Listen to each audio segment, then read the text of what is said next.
The reason you hit the net is that your stroke, while appearing to go up, is actually flat.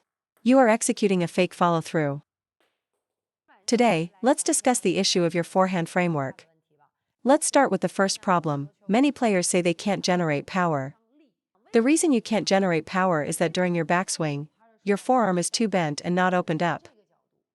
If my arm is properly open, I can generate power even without using my body. However, if your arm is kept at a tight angle, you will never generate power. So, for most amateur players, the inability to generate power comes from not opening up the forearm. In our forehand system, we have a clear standard. For a drive, the backswing is to your side. For a topspin loop, it's behind you. For a backspin loop, it's to your lower back. Many amateurs, especially those who don't complete their follow-through, have strokes like this, which is very common to see. The problem lies in the forearm not being sufficiently opened or extended. When the forearm isn't opened, you can't create explosive, whip-like power in your stroke. What you're generating is just a simple forward pushing force. So during your backswing, you need to open your forearm horizontally, not just pull it straight back. This is a particularly common mistake among penhold players. Once the arm is opened up, you can finally create that whip-like effect. Now, let's talk about meeting the ball in front. Why can't you hit the ball in front? It's because of a psychological barrier during contact. For instance, when the ball comes fast, you become passive and just touch it. Over time, this develops a bad habit of not meeting the ball out in front, and stopping or retracting your arm immediately on contact. This happens because when you first started, your training partner's shots were likely too fast and jammed you. If you hire a coach, it's different. A coach will feed you comfortable balls to help you practice your waist rotation and forward stroke. So I suggest a different way of thinking. First, improve your own ability to be a good practice partner. Then find someone who is equally dedicated to improving, and use your feeding skills to help each other. Then you two can become a solid practice pair. You only need one good training partner for life and can gain other experience through matches. Because during practice, whether it's continuous looping or multi-ball drills, it doesn't matter who is blocking for you. First, to complete your full stroke, it is crucial that your partner uses a soft block and does not apply their own force. Second, the reason you don't complete your stroke is because you are hesitant at contact. Take looping a backspin ball for example. With the same brushing motion, the first attempt fails because the stroke speed is too slow, causing it to hit the net, while the second attempt succeeds. The two strokes are mechanically identical. The first shot was a miss because the stroke frequency was too slow, so it went into the net. To create friction, you need a three-dimensional, curved contact. But if your motion is too slow, the ball will leave the racket before you complete this, at the two-dimensional stage. This means you failed to create a three-dimensional contact, which leads to unforced errors. So when hitting your forehand, never hesitate. Hitting softly or slowly does not mean executing the stroke slowly. Table tennis requires a fast, crisp motion. Your hesitation makes you stop the upward follow-through at the contact point. You're stopping your own stroke because you're afraid the ball won't go over the net. Don't do that. Within our forehand framework, for a forehand drive, you must learn to complete the side-to-upward motion as quickly as possible. Not using full power doesn't mean you should be slow. Don't fall into this common trap. Your stroke must be decisive and crisp. Many players feel frustrated, asking, "Why do I miss even when I brush the ball and my stroke direction is correct?" It's because the ball has already left your racket before you could properly wrap it, apply friction, and create an arc. The contact was only two-dimensional, making the rest of your follow-through completely ineffective. Whether I hit softly or hit hard, the frequency and speed of my motion are the same. I believe the problem is that the follow-through is not decisive enough at the moment of impact.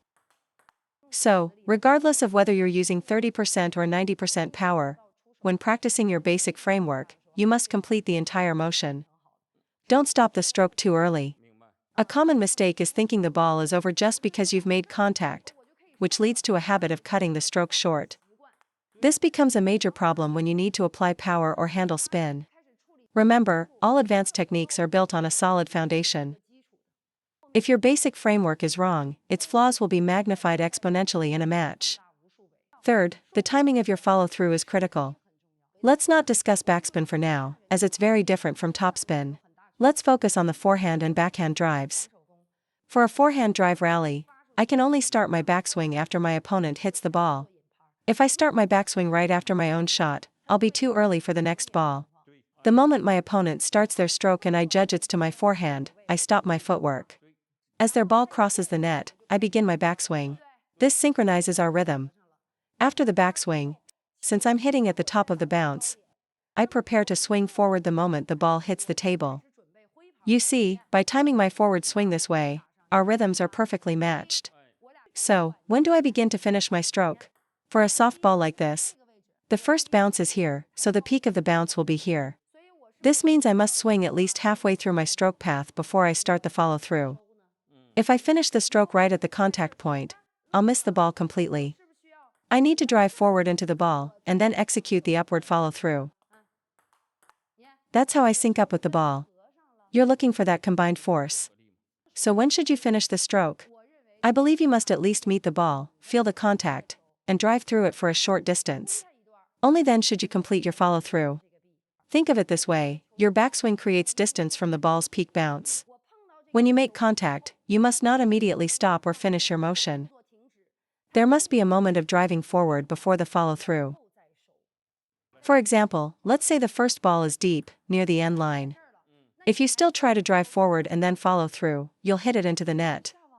This is a major reason why we make mistakes in matches. In this situation, you have two options. First, step back to create space to drive forward. Now the shot is successful. The second option is to stay in the same position. But I can't drive forward as much. I have to start my follow-through almost immediately after making slight contact. Only these two solutions will get the ball on the table. You need space at the top of the bounce. If your backswing and the ball's peak bounce are in the same spot, it means you're standing too close. For instance, if the ball's peak is here, and your racket is also here, you're too close. You need some space. I'd say at least one racket's length. Second, when I'm moving to meet the ball, at the moment of contact, I must drive forward. I have to send it forward before actively finishing my stroke upwards. It is never a case of stopping or finishing the stroke the instant you touch the ball. This entire motion must be fluid and continuous. Do not hesitate. Many players are very hesitant. You cannot be hesitant. Your arm should always be moving towards the ball. After contact, when I feel a solid forward drive, only then can I execute the upward part of my follow-through. The backhand follows the same principle: backswing, find the ball, drive forward solidly, and then finish the stroke to the side. Try to really feel this concept. In table tennis, the forward component of a stroke is far more important than the upward component. Players often ask why their shots go long. It's because on contact, you're immediately going up and to the side. You are missing that initial forward drive. This applies to topspin, but for backspin, the principle is the exact opposite. Players often complain about hitting their hand or racket against the table when doing rolling ball drills.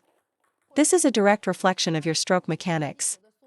The reason you hit the net is that your stroke, while appearing to go up, is actually flat. Upon contact, your racket is traveling along a flat trajectory, which is the correct path for a topspin ball. And then you execute a fake follow-through.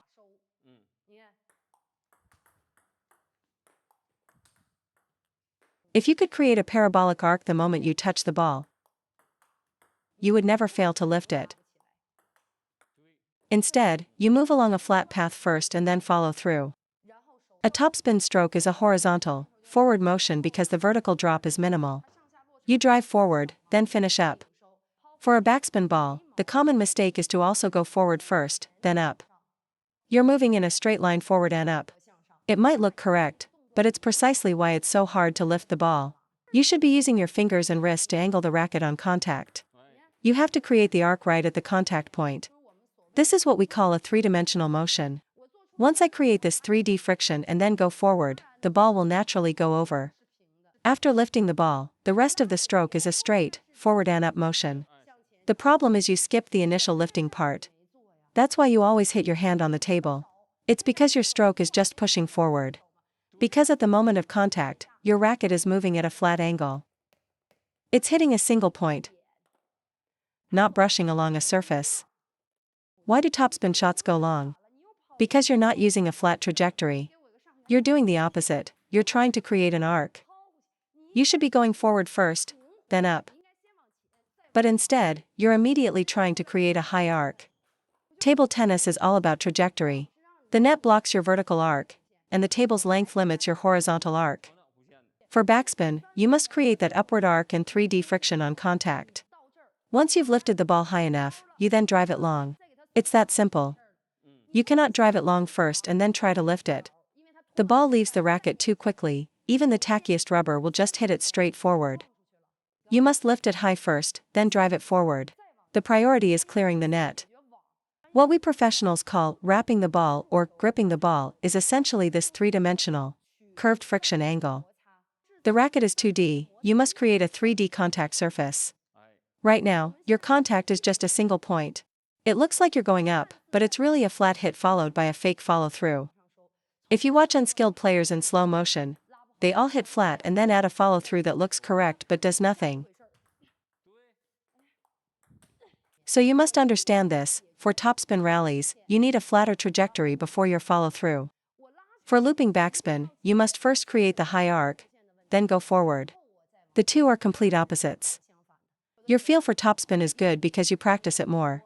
You practice backspin less. So when you face it, your muscle memory and habits are still those of a topspin stroke.